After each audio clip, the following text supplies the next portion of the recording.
Hello everyone, welcome back to the reading journey of Frankenstein. Last time I talked about my feeling for reading the first 6 chapters, volume 1, the first 6 chapters. I thought it was a good place to stop because it's slow and beautiful and it builds up the entire scene for this story. By the time we enter volume 2, suddenly everything changes. This story is no longer slow burn. It is a fast-paced, fascinating story.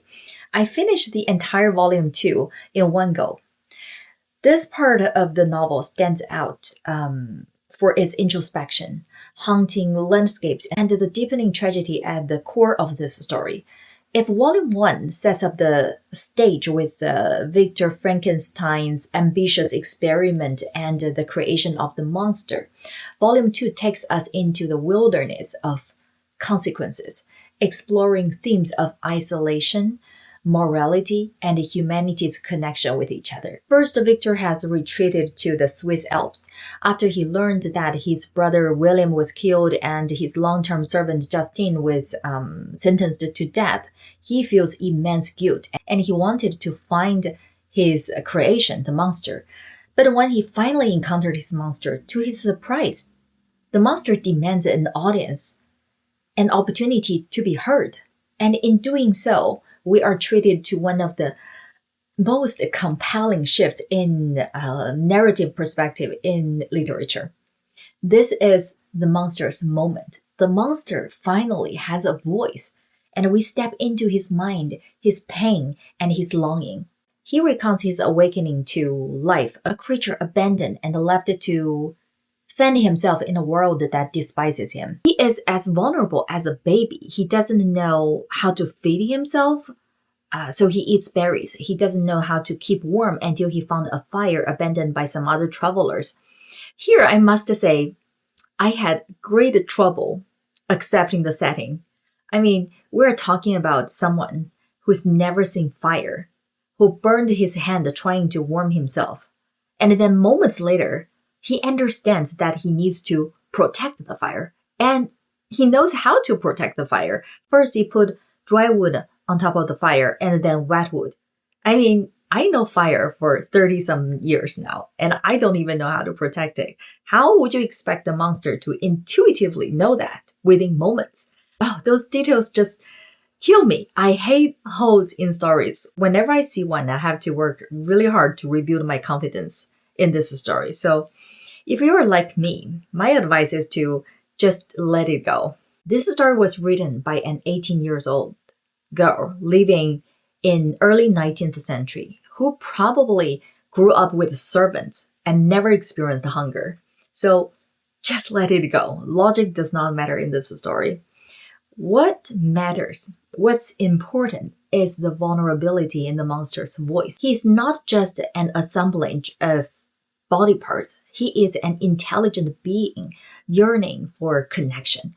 His early experience from discovering fire to his secret observation of the DeLacy family are as poignant as they are tragic. Through the monster's eyes, we see humanity at its best and its worst, kindness, beauty, and the cruelty of rejection. Shelley's storytelling is amazing. The rural scene, the legendary escape and revenge of the DeLacy family, the forever theme of good men suffer and bad men get away with whatever they do. It's so easy to emotionally invest in the story.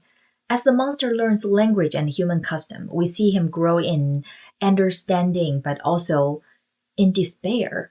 Knowledge becomes his curse, fueling his realization that he will never be accepted, no matter how virtuous his intention is, no matter how hard he tried to learn about human customs.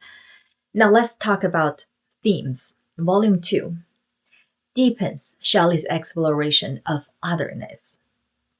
The monster is an outsider, rejected not because of his actions, but also because of his experience, a reflection of our society's shallow judgment. Shelley also poses questions about responsibility. Who bears the blame for the monster's suffering? Is it Victor, his creator, or the society as a whole? We, as a society, has a tradition of rejecting and weeding out anyone who stands out to be even a tiny bit different.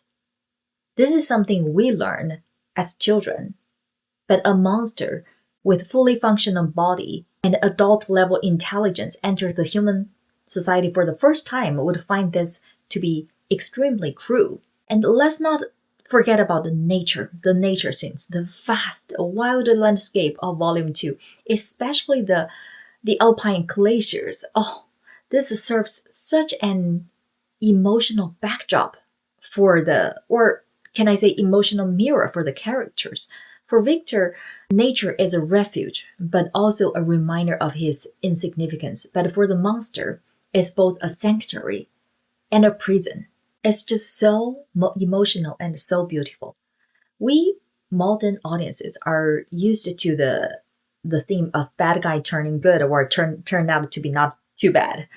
But let's not forget this book was published in 1818, and Shelley portrays a monster not as a villain but a victim. That was revolutionary at the time. The monster's plea for a companion is both heartbreaking and horrifying.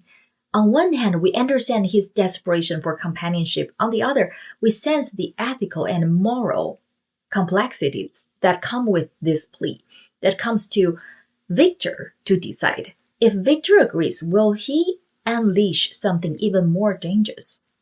If he refuses, is he condemning the monster to eternal loneliness? The whole story turned philosophical at that point.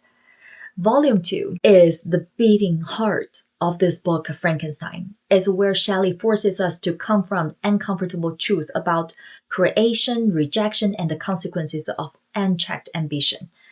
And most important of all, human connection is what we live for. To be deprived of human connection, one can turn into a real monster. And to deprive someone the human connection is monstrous behavior too. At this point of this book, I am fully convinced that this is a masterpiece within a masterpiece, and I promise it's worth every word. So that's all for today's review of Volume 2 of Frankenstein. I will see you next time. Bye.